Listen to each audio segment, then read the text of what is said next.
This is over exponential functions, and we will graph these. The first thing we need to go over are the properties. The properties of y equals base to the x power, the domain is negative infinity to infinity. And remember, the domain is whatever x is allowed to be. So we can have x be any value we want. The range, however, goes from 0 to infinity. So the output of this, so whatever value you put in for x, your output for y will get really, really close to 0, but not touch it, all the way to positive infinity. The parent graph has an intercept at 0, 1, which would be 1 on the y-axis. And then we have a base point,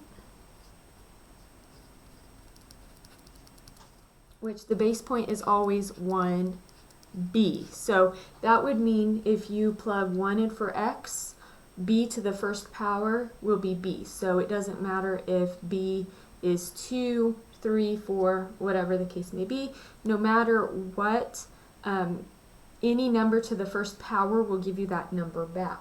So that base point is 1b. Now these two are very important to know, because when you start using your translations, you move both of those points, and then you can go ahead and sketch your graph. And then the x-axis is a horizontal asymptote. So if you remember back on rational functions, the asymptotes is where the graph will get really, really, really marginally close. It will not touch or cross. So, which that makes sense, because if you use a negative value for x, that will bring the b down to the denominator, and the larger the denominator is, the closer and closer it will get to 0. Now, the horizontal asymptote changes when you have a vertical translation.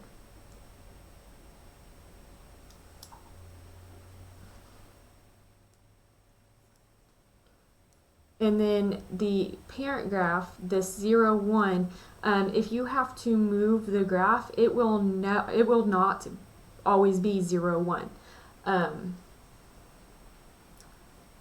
So what we're going to do is plot our parent graph points, these 2 points, and then use our translations to move them. Now we have properties of y equals 1 over b to the x power, which would be the same thing as if we made x negative. The domain is the same. The range is the same. The intercept is the same, but the base point changes. The base point, if you plug negative 1 in for x, you will get back the b. So if you plug negative 1 in for x, you distribute the negative 1 to each, the numerator and denominator. To get rid of your negative exponent, you shift your bottom numbers upstairs and vice versa. So that b will become b to the first power if you plug in negative 1. So if you plug negative 1 in for x, that b goes downstairs. However, this b is already downstairs, so if it's b 1 over b to the negative first, you bring that back up. So the base point then would be negative 1b.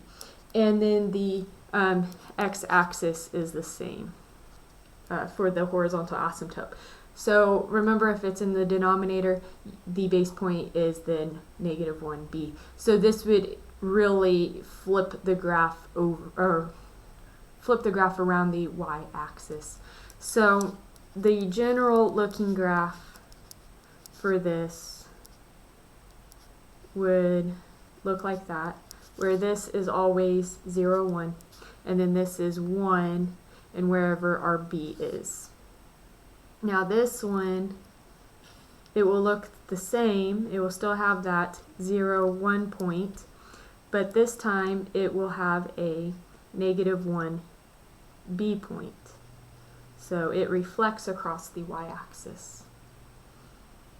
So what we're going to do when we graph, you can always use a t-table to graph. When in doubt, t-table it out. That's what I usually say. So if you have a problem and it says graph this function, you can always use an input-output table, t-table. Or what we're going to do is apply translations. Okay, so that was in another section on the translations. So if you're uncertain about those, you will need to go back and find that last video. But as we do these, hopefully the translations come back to your memory. Okay, so examples. We're going to go ahead and do a couple t-tables just to see what these parent graphs look like. Now there's many parent graphs because the base is different. So for instance, if we have y equals 2 to the x power, I'm going to use my famous 5 points, which revolve around 0. So I always pick 2, 1, 0, -1, and -2. You can pick whatever points you want. So we plug 2 in for x. 2 squared is 4. 2 to the first power is 2. 2 to the 0 power is 1. Now if we have 2 to the negative first power, remember you bring the power downstairs to make the exponent positive. So that would be 1/2. And then -2 to the negative second power, we're going to bring that downstairs, and then that will make it positive, the power positive. So that's 1/4. So to graph this,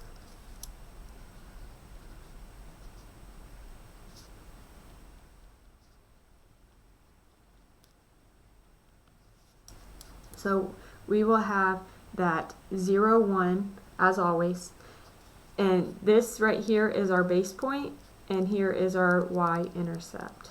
Let me move my hand.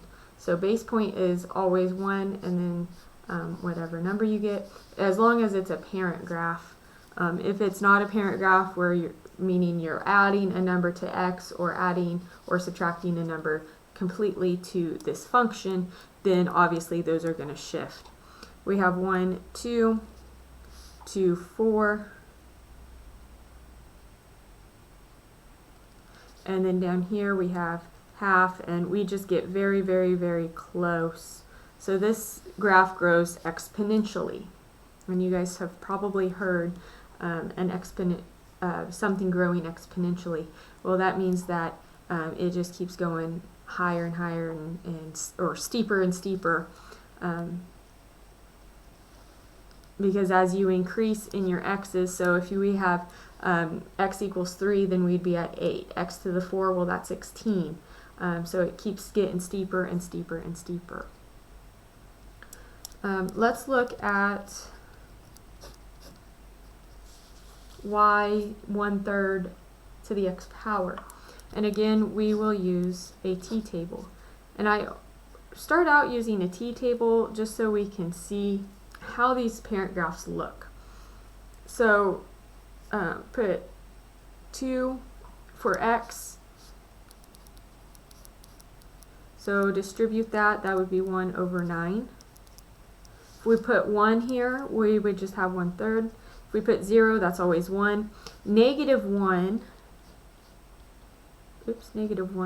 we can, and actually there's a little trick here. We just flip the fraction and change the sign, the exponential sign, and that would be 3. Again, with -2, you can flip the whole fraction and negate that exponent. So 3 to the second power is 9. So as you can see, this one will be reflected across the y-axis compared to its 3 to the x power. So this is always a point 0, 1, and 1, 3, 1, 2, 3 will always be, negative 1, 3 will always be a base point, which is very important to know, especially when we use translations. So at 2 we're at 9, and then here we're getting very, very, very close to 0. Oops, I did not want to touch that. I did not want to, there. So we get relatively close. Excuse me. And of course, on both of these, we have a horizontal asymptote at y equals 0. Okay, so those are the parent graphs just to get you started. But now let's go ahead and use our translations. Okay, so this one is a outside. So if your number's outside, we move up or down. So since this is positive, we're going to move up 3 units. Okay, so you need to know your 2 points, your base point and your intercept.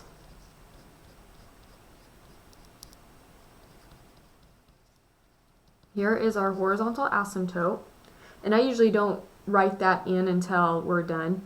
So here is our intercept of our parent graph, and then at 1 we would be at 2 for our parent graph. So here's our base point and here is our y-intercept. Put a little X where these dots should go. Then you're going to take these and move up 3 units. So 1, 2, 3, this is my new intercept. And then 1, 2, 3, this is my new intercept. And if you need to, you can find more values. So at 2 we would be actually at 4, but we have to add 3, so we would be up here at 7. Okay, but either way, you're going to have an exponential line going through here, and you have to really watch out where your horizontal asymptote is. So here's my horizontal asymptote. We actually have to move it up 3 times, 3 units. Okay, so there's my horizontal asymptote. So my graph should not touch it or cross it. So if you move up and down, the horizontal asymptote has to come with it. If you move left to right, that wouldn't change the horizontal asymptote, because no matter, like if you're at this point right here and you move left or right, the horizontal asymptote will stay in its place. However, if you move up or down, the horizontal asymptote has to come with you.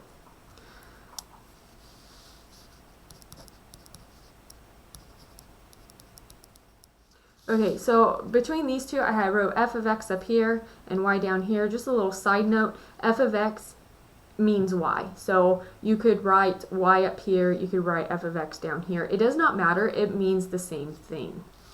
Except this is a little more specific, saying this is definitely a function. So you'll see it written both ways. So now, since our number is inside the function, meaning that it's applied to the x first, we have to think opposite of what we want to, or you solve for x. So this would be a positive 2. So we would have to go right 2 units. Okay, right 2 units. Remember, you have to think opposite of what we want. So instead of going left like we would want to, we would actually have to go right.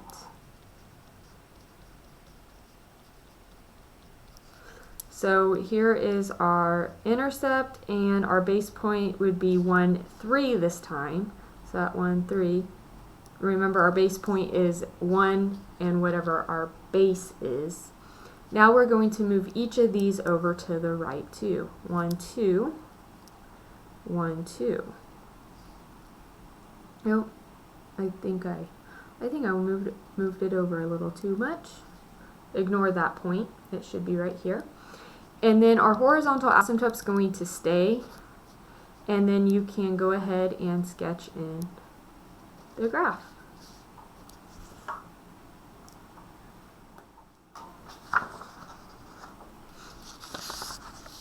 So if we have y equals, let's say 4x plus 1, and we're going to subtract 2 from that.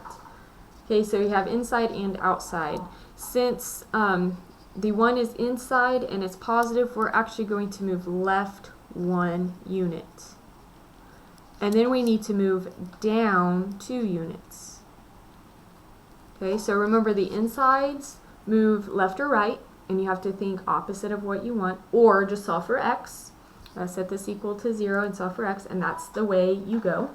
But I always remember it as opposite of what you want, of where you want to go. And remember the outside number goes up or down depending on positivity or negativity. So let's get our graph going. Since we are moving up or down, our horizontal asymptote is going to come with us, and I like to write that in later.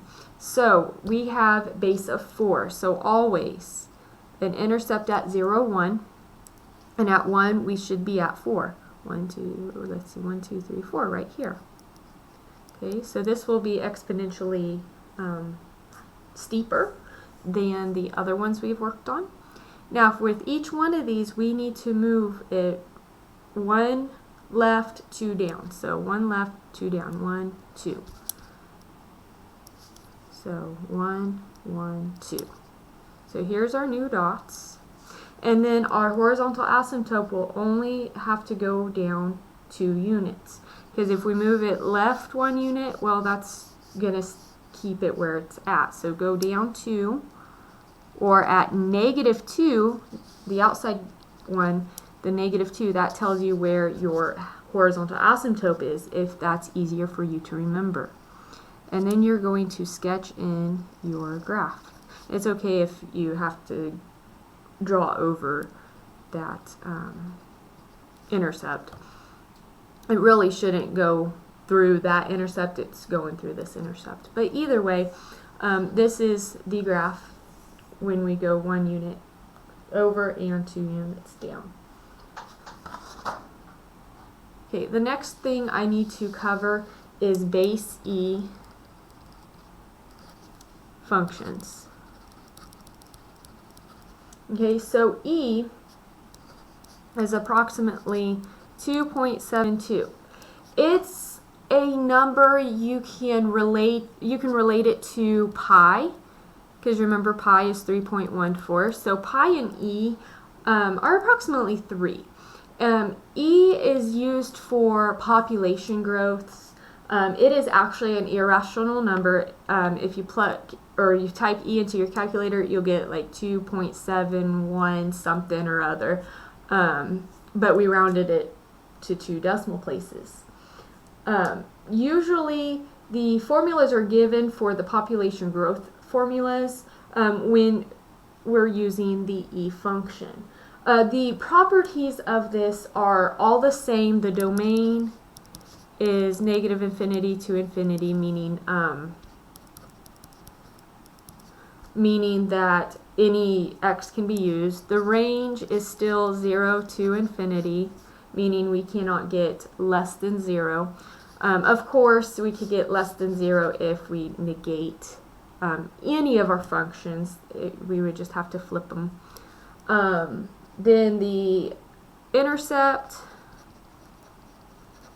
the y-intercept is always 0, 1, because to the first power, or to the 0 power, excuse me, we always get 1, no matter what the base is.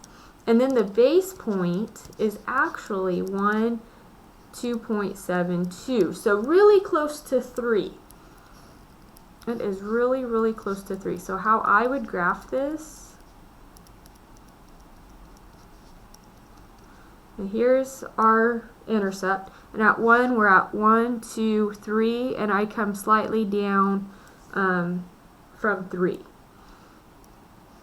And your x-axis is still there. So this is probably closely related to y equals 3 to the x power. The graphs, if you lay them on top of each other, they will look very similar, but as you keep rising exponentially, that's when you'll see the greatest difference between these two as you move further up and out with x. And again, you will use the same thing with the translations. I'll go through one of those with you.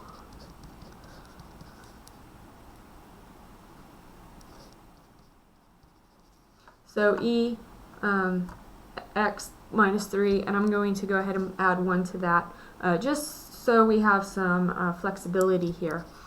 So here is our graph, and you will place your parent points on here. So that intercept, and then 1, and then right under 3. Okay, now this is kind of hard to move the points, but if you take care of where you're at, so if you just think, oh, I'm at 3, and then wherever you're going to move up or over, you're just going to go like a little under that tick mark. So for instance, we have to go right 3 and up 1. So on each of these we go 1, 2, 3 and up 1. So here's our new dot for our intercept, and then here we go 1, 2, 3 and up 1, and here we would have to just be slightly under 4, and then our intercept will have to be at 1. Not our intercept, our asymptote will have to be at 1, and then here is our new graph. So it's the same thing, just remember that the base point is at 2.72, really close to 3, and then your y-intercept is still at 0, 1, excuse me. And then if you had e in the denominator, the base point, you would just have to negate the 1. So the same rules apply. This e is just a little different.